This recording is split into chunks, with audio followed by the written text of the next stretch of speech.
আলামিন বললেন ফামান ইয়াকফুরু বিত-তাগুতি ওয়া ইউমিন বিল্লাহ ফাকাদ ইসতামসাকা বিল উরওয়াতিল উথকা লা ফিসামা লাহা। আল্লাহ রাব্বুল আলামিন বললেন ফামান ইয়াকফুর বিত-তাগুত, আগে তোমরা তাগুতকে অস্বীকার করো, ওয়া ইউমিন বিল্লাহ, তারপরে তোমরা ঈমান আনো। তাগুতকে অস্বীকার করে তারপরে যদি আমরা ঈমান আনতে পারি তাহলে আমাদের ঈমানের রশিটা এত মজবুত আর শক্তিশালী হবে যা কখনো ছিঁড়ে যাবে না। আজকে আমরা ঈমানদার দাবি করার পরেও ডায়াবেটিস রোগীর মতো আমাদের ঈমান আপ ডাউন করে, সকালবেলা ঈমানদার, বিকালবেলা বেঈমান, বিকালবেলা ঈমানদার, সকালবেলা বেঈমান, এরকম একটা অবস্থা আছে না নাই? একটু জোরে বলেন আছে না নাই?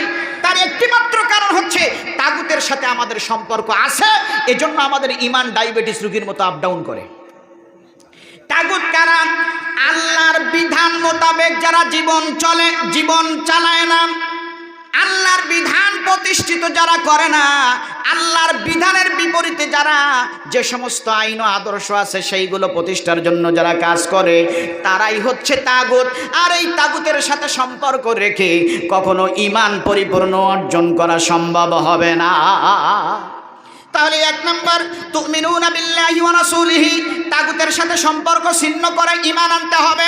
দুই নম্বর ওয়া তুজাহিদুনা ফি সাবিলিল্লাহি বিআমওয়ালিকুম ওয়া আনফুসিকুম, আল্লাহর রাস্তায় জিহাদ করতে হবে সম্পদ দিয়ে, এরপরে যদি প্রয়োজন হয় নিজের জীবনটাও বিলিয়ে দিতে হবে।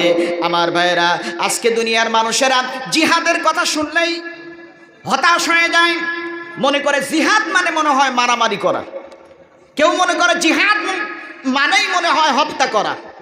বিষয়টা এমন নয়। জিহাদ শব্দের অর্থ হচ্ছে প্রাণান্তকর চেষ্টা করা, আন্দোলন করা, সংগ্রাম করা, সর্বোচ্চ চেষ্টা করা। আল্লাহর জমিনে আল্লাহর বিধান প্রতিষ্ঠার জন্য সর্বোত্তম ভাবে সর্বোচ্চ চেষ্টা করার নামই হচ্ছে জিহাদ। আমার ভাইয়েরা, জিহাদ, এই জিহাদের কয়েকটা প্রকার রয়েছে। এক নম্বর জিহাদ হচ্ছে নফসের বিরুদ্ধে জিহাদ।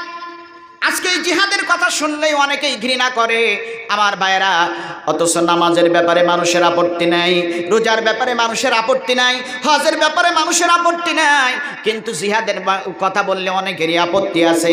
কিন্তু একটু লক্ষ্য করেন, পবিত্র কোরআনুল কারীমের নামাজের কথা এসেছে 82 জায়গায়, আর এক জায়গায় সালাতকে জিকির বলা হয়েছে। এই মোট 83 জায়গায় নামাজের কথা এসেছে।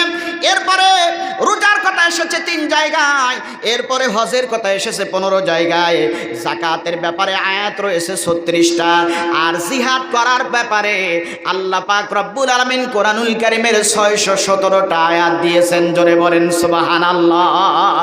এখন আপনি নামাজ মানলেন, রোজা মানলেন, হজ মানলেন, যাকাত মানলেন, কিন্তু জিহাদ আপনি মানলেন না, আপনি কখনো ঈমানদার দাবি করতে পারবেন না।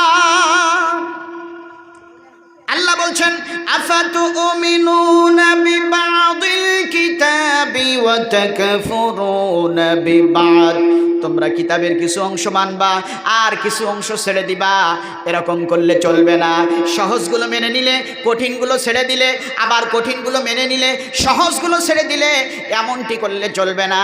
এমনটি যদি তোমরা করো তাহলে তোমাদেরকে দুনিয়ায় লাঞ্ছিত, অপমানিত, অপদস্থ করা হবে, আর পরকালে রয়েছে তোমাদের জন্য কঠিন শাস্তি।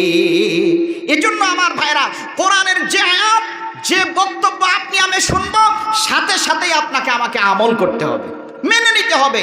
সামি'না ওয়া আতা'না, শুনলাম এবং মেনে নিলাম, এটাই হচ্ছে মুসলমানদের দায়িত্ব এবং কর্তব্য। সম্মানিত ভাইরা, এই জিহাদের কিছু প্রকার রয়েছে। এক নাম্বার জিহাদুন নফস, নফসের বিরুদ্ধে জিহাদ করা, এটা হচ্ছে সবচেয়ে বড় জিহাদ। কারণ আপনি আপনার নফসের বিরুদ্ধে যদি জিহাদ করতে না পারেন তাহলে আপনি বাতিলের বিরুদ্ধে জিহাদ করতে পারবেন না। নফসের বিরুদ্ধে জিহাদ মানে হচ্ছে আপনার নফস চাইবে, আপনার আত্মা চাইবে, আপনার মন চাইবে আজান হয়ে গেছে নামাজটা দেরি করে পড়ি। মন এরকম বলে কি বলে না? এরকম মন আছে না নাই? যে আজান হয়ে গেছে একটু দেরি করে পড়ি, ফজরের আজান হয়ে গেছে একটু দেরি করে উঠি, তারপরে নামাজ পড়ব। এরকম করতে করতে দেখা যায় সূর্য উঠে যায়, ফজরের নামাজ পড়া হয় না। এরকম অবস্থা হয় কি হয় না? জোহরের নামাজ একটু দেরি করে পড়ি, আসরের নামাজ দেরি করে পড়ি, এই দেরি করতে করতে করতে করতে এক সময় নামাজই পড়া হয় না। এইটা হচ্ছে নফসের খোরাক। এই নফসের বিরুদ্ধে আপনাকে আমাকে জিহাদ করতে হবে। নফসের বিরুদ্ধে জিহাদ করাটাই হচ্ছে সবচাইতে বড় জিহাদ। আল্লাহ পাক রব্বুল আলামিন কোরআনুল কারীমের মধ্যে বলেছেন, والذين جاهدوا فينا لنهدينهم سبلنا। যে ব্যক্তি প্রবল ভাবে আল্লাহর পথে পরিচালিত হওয়ার জন্য চেষ্টা করে, আল্লাহ পাক রব্বুল আলামিন তাকে আল্লাহর পথেই পরিচালিত করেন। জোরে বলেন সুবহানাল্লাহ।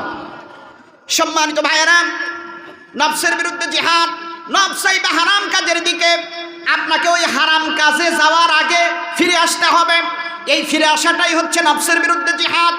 আল্লাহর হাবিব সাল্লাল্লাহু আলাইহি ওয়াসাল্লাম হাদিসের মধ্যে একটা ঘটনা বলেছেন।